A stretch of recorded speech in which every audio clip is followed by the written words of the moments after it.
আশা করি ভালো আছেন।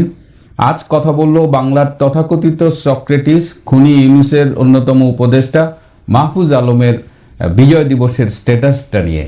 ইতিমধ্যেই এই স্ট্যাটাসটা নিয়ে বেশ কিছু আলোচনা হয়েছে। অনেকেই স্ট্যাটাসের একটা দিক নিয়ে কথা বলেছেন, কিন্তু আমি আরেকটি দিক নিয়ে কথা বলবো। এই স্ট্যাটাসের শিরোনামটা হলো বিজয় এসেছে, তবে সামগ্রিক নয়, মুক্তি এখনো বহু দূরে।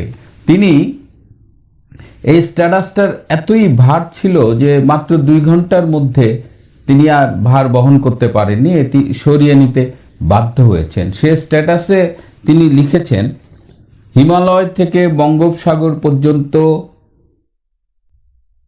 জনপদ পুনরুদ্ধার ব্যতীত পোকায় খাওয়া পূর্ব পাকিস্তান হয়ে বাংলাদেশ দিয়ে আমরা মুক্তিকে ছুঁতে পারব না। তিনি আরও বলেছেন, তাই আমরা বলছি নতুন ভূগোল ও বন্দোবস্ত লাগবে। একটা খণ্ডিত ভূমি, একটা জন্মদাগ নেওয়া রাষ্ট্র দিয়ে হয় না। সে ভূমি ও রাষ্ট্রের সভ্যতাগত আকাঙ্ক্ষা ও রূপান্তর আর সাংস্কৃতিক হেজেমনি লাগে। এবং তার স্ট্যাটাসের এই অংশ নিয়েই আমাদের অধিকাংশ আলোচক, ইউটিউবার বা সামাজিক যোগাযোগ মাধ্যমে যারা কথা বলেন তারা কথা বলেছেন। এখানে মাহফুজ আলম একটা বৃহত্তর বাংলার স্বপ্ন দেখেছেন। বাংলাদেশ, পশ্চিমবঙ্গের অর্ধেক, আসাম, ওদিকে ত্রিপুরা, এই সব মিলিয়ে তিনি একটি বৃহত্তর বাংলার স্বপ্ন দেখেছেন এবং অধিকাংশ আলোচনা এটার উপরেই ফোকাস করেছে। আমি অবশ্য এটা নিয়ে একটিও বিস্মিত হইনি। আমি ভারতে পড়াশোনা করতাম, তো অনেক সময় আমি বাই রোডে ভারত যেতাম বেনাপোল বর্ডার ক্রস করে। তো বেনাপোল বর্ডার ক্রস করতে ওপাশে যে বনগা, সেখানে আমি দেখতাম যে অনেকগুলো দেওয়ালে কোনো একজন পাগল, তিনি বৃহৎ এই 2 বাংলা 1 আর কি, সেই সব নিয়ে বিভিন্ন দেওয়াল লিখেছেন, তার নামে এগুলো এই দেওয়ালে লেখা হতো আর কি। তো এরকম পাগল ছাগল আমরা মাঝে মধ্যেই দেখি, মাথায় বায়ু ওঠে, বৃহত্তর বাংলার স্বপ্ন দেখে। তো এই যে মাহফুজ আলম যে বৃহৎ বাংলার স্বপ্ন দেখেন, সেটার পরিণতি স্বপ্ন দোষেই শেষ হয়। তো এটা নিয়ে আমি ভাবি নাই, যদিও আপনারা অধিকাংশ এটা নিয়ে আলোচনা করেছেন। আমার কনসার্ন যেটা ছিল যে এই স্ট্যাটাসে মারাত্মক কিছু কথা আছে, আমি একটু পড়ে শোনাই। যেমন তিনি বলেছেন, এ রাষ্ট্রের জন্মদাগ তথা ভারত নির্ভরতা ও ভারতের আধিপত্য মুক্ত রাখতে 75 আর 24 ঘটাতে হয়েছে।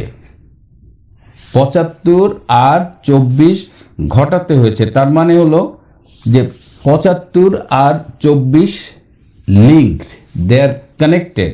আরও আছে 71-এর পরে 75 আর 24-এ 2 বার সুযোগ আসার পরেও আমরা 72-এর মুজিববাদী বন্দোবস্তকে পুরোপুরি নস্যাৎ করতে পারিনি।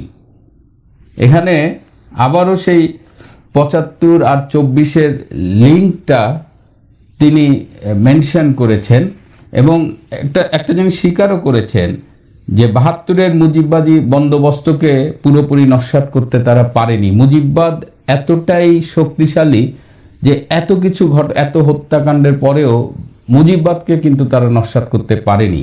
কিন্তু এখানে যে ভয়াবহ স্বীকারোক্তিটা মাহফুজ আলম করেছেন এবং যেটা আমরা বারবার বলেছি যে 75-এর খুনিরা এবং 24-এর খুনিরা একই সুতোয় বাঁধা, তারা একই বংশধরের সদস্য। এবং মাহফুজ ইচ্ছাকৃত হোক অনিচ্ছাকৃত হোক এই সত্যটা স্বীকার করেছেন। 75-এর হত্যাকাণ্ড, সেটাকেও তিনি ওন করেছেন, ধারণ করেছেন। 75-এ বঙ্গবন্ধুকে পরিবারের অধিকাংশ সদস্য সহ হত্যা করা হয়েছিল এবং কারা হত্যা করেছিল আমরা সবাই জানি। যারা 71-এর পরাজিত শক্তি, তারা হত্যা করেছিল। এর পেছনে ছিল ইন্টারন্যাশনাল গডফাদার্স, যে দুটো দেশ এই হত্যাকাণ্ডের সাথে প্রধানত জড়িত ছিল। তারাই কিন্তু 2024 সালে আবার একইভাবে প্যাট্রোনাইজ করেছে। এবং 2024 সালের হত্যাকাণ্ড কারা ঘটিয়েছে?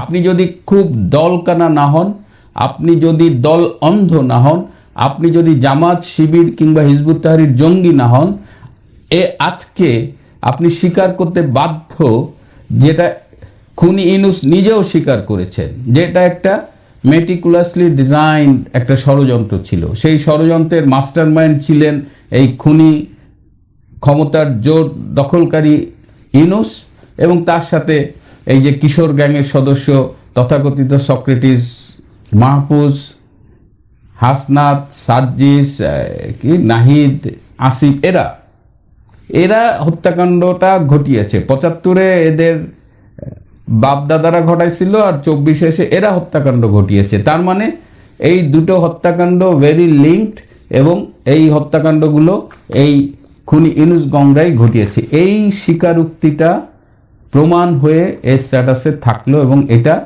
খুব জরুরি একটা প্রমাণ। ভবিষ্যতে যখন এই খুনি ইউনূস, এই খুনি মাহফুজদের বিচারের কাঠগড়ায় দাঁড় করানো হবে, তখন কিন্তু এইসব ছোট ছোট এভিডেন্সও কাজে লাগবে। আর আরেকটা বিষয় তিনি বলেছেন স্ট্যাটাসে, তাই বাংলাদেশকে এ খাঁচা ছেড়ে বেরোতেই হবে। দক্ষিণ এশিয়া নয়, পুরা গ্লোবাল সাউথ বাংলাদেশের নেতৃত্ব অনুসরণ করবে। এই যে গ্লোবাল সাউথ শব্দ দুটো পড়ে আমি একটু ভয়ও পেলাম, কারণ আমি অস্ট্রেলিয়ায় বাস করি। আমি এতদিন জানতাম যে পৃথিবীর সাউদার্ন হেমিস্ফিয়ারে, দক্ষিণ গোলার্ধে অস্ট্রেলিয়া অবস্থিত, এবং অস্ট্রেলিয়া একটা বিশাল মহাদেশ। সেখানে মানে এখান থেকে আপনি যখন পূর্ণিমার পূর্ণ চাঁদ দেখবেন, এত বিশাল একটা চাঁদ আমি দেখি, যেটা বাংলাদেশ থেকে কিন্তু চাঁদটাকে এত বড় মনে হয় না। তো সেই গ্লোবাল সাউথের নেতৃত্ব এই সক্রেটিস মাহফুজ দিবেন। আমাদের তো বুকে কাঁপন ধরে গেল, গ্লোবাল সাউথের মধ্যে তাহলে কি অস্ট্রেলিয়াও পড়ে যাবে?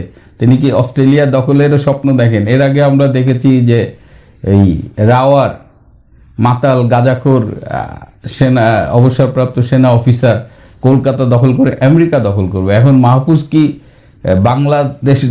বাংলাদেশকে বাড়াতে বাড়াতে একদম অস্ট্রেলিয়া দখল করে ফেলবে? তো এই হলো এই খুনি ইউনূস, খুনি মাহফুজদের মনোবাসনা। তো আমরা বারবার যেটা বলতে চেয়েছি যে এই যে সো কল জুলাই আগস্টের বিপ্লব বলছে, আসলে এটা বিপ্লব না, এটা একটা ষড়যন্ত্র। এবং সেই ষড়যন্ত্রে যত হত্যাকাণ্ড হয়েছে, সেই হত্যাকাণ্ড, সেখানে প্রায় ৪০ জনের মতো ছাত্র মারা গেছে, এবং এর মধ্যে কতজন ফিরে এসেছে আমি জানি না।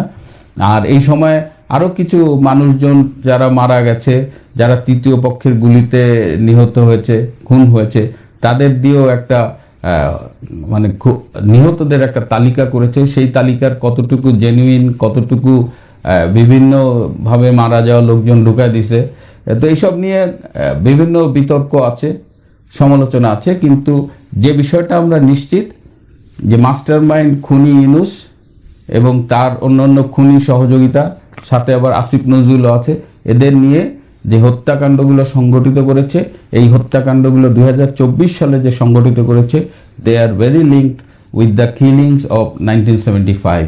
এই সকল হত্যাকাণ্ডের কারিগররা একই, কুশীলব একই, জাতীয় এবং আন্তর্জাতিক কুশীলবও একই।